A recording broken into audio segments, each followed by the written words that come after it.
আত্মহারা হয়ে গেল আর উড়ে গিয়ে পুকুরে পড়ল। হাঁস পুকুরে পড়ে মনের সুখে গাইতে লাগলো, একটা একটা মাছ ধরবো, মজা করে খাইতে থাকবো, পেট ভরে মাছ খাবো, মনে সুখে শুয়ে থাকবো। গুনগুন করে গাইতে গাইতে হাঁস দিল ডুব। এমন সময় মাঝপথে দেখা হলো বড় একটা রুই মাছের সাথে। হাঁসকে দেখে রুই মাছ জিজ্ঞেস করলো, কি হাঁস ভাই, আপনি এত জোরে কোথায় যাচ্ছেন? আর বলবেন না রুই মাছ ভাই, সারাদিন পুকুরের উপর থাকতে থাকতে আর ভালো লাগে না, তাই একটু পুকুরের নিচে ঘুরতে এসেছি। ও তাই নাকি? খুব ভালো, ভালো কথা। আপনার সুইমিং ড্রেসটা খুব সুন্দর। ধন্যবাদ।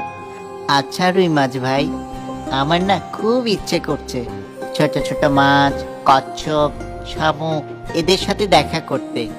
আপনি বলতে পারেন আর কত দূর গভীরে গেলে আমি ওদের সাথে দেখা করতে পারবো? রুই মাছ হাঁসের কথা একটু রহস্য খুঁজে পেল, তাই কেন হাঁস ভাই, হঠাৎ করে ওদের সাথে আপনার কেন দেখা করতে হবে? না, ওই আর কি, এমনিতেই, বিশেষ কোনো কারণ নেই তো। রুই মাছ হাঁসের উদ্দেশ্য বুঝে ফেলল আর তাই মনে মনে বলতে লাগলো, বুঝেছি, তুই ওদের খেতে এসেছিস। দাঁড়া, তোকে দেখাচ্ছি মজা। আপনাকে আরো অনেক গভীরে যেতে হবে, ওরা একদম পানির তলদেশে থাকে। তবে একটা কথা আছে, আপনি আর একটু পানির গভীরে গেলে আর কিছুই দেখতে পাবেন না, কারণ নিচের পানি অনেক ঘোলা। ঘোলা পানিতে আপনি ওদের দেখতে পারবেন না। লোভী হাঁস গম্ভীর হয়ে গেল আর বেদনার্ত কণ্ঠে রুই মাছকে জিজ্ঞেস করলো, তাহলে এখন আমি ওদের সাথে কিভাবে দেখা করব? ওদের জন্য যে আমার খুব মায়া হয়, আমাকে একটু উপায় বের করে দেন না রুই মাছ ভাই। হাঁসের কথা শুনে রুই মাছ মনে মনে ভাবতে থাকে, কিভাবে এই লোভী হাঁসকে ফাঁদে আটকানো যায়। আচ্ছা, আপনি এখানে একটু দাঁড়ান, আমার কাছে একটা বিশেষ চশমা আছে, ওইটা পড়লে আপনি সহজেই সবকিছু দেখতে পাবেন। আমি এক দৌড়ে গিয়ে আপনার জন্য চশমাটা নিয়ে আসি।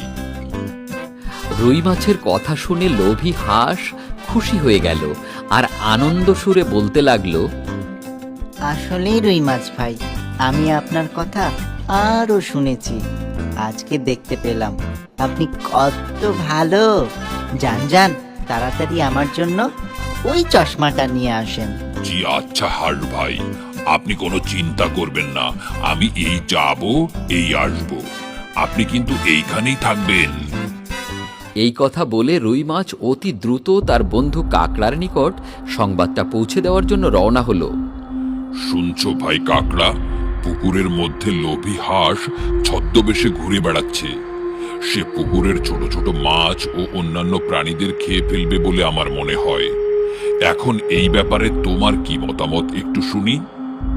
রুই মাছের কথা শুনে কাকড়া একটু চুপ করে গেল এবং বিষয়টি ভাবতে লাগলো কি করা যায়।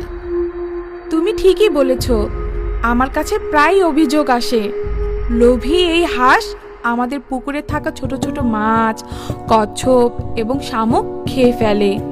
এইভাবে চলতে থাকলে আমাদের পুকুরের পুরো ইকোসিস্টেম নষ্ট হয়ে যাবে।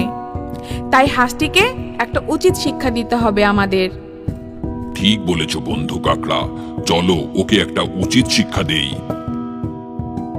আচ্ছা বন্ধু, ওকে কি সাজা দেওয়া যায়? কাকড়ার কথা শুনে রুই মাছ ভাবতে লাগলো আসলে হাঁসটাকে কি সাজা দেওয়া যায়।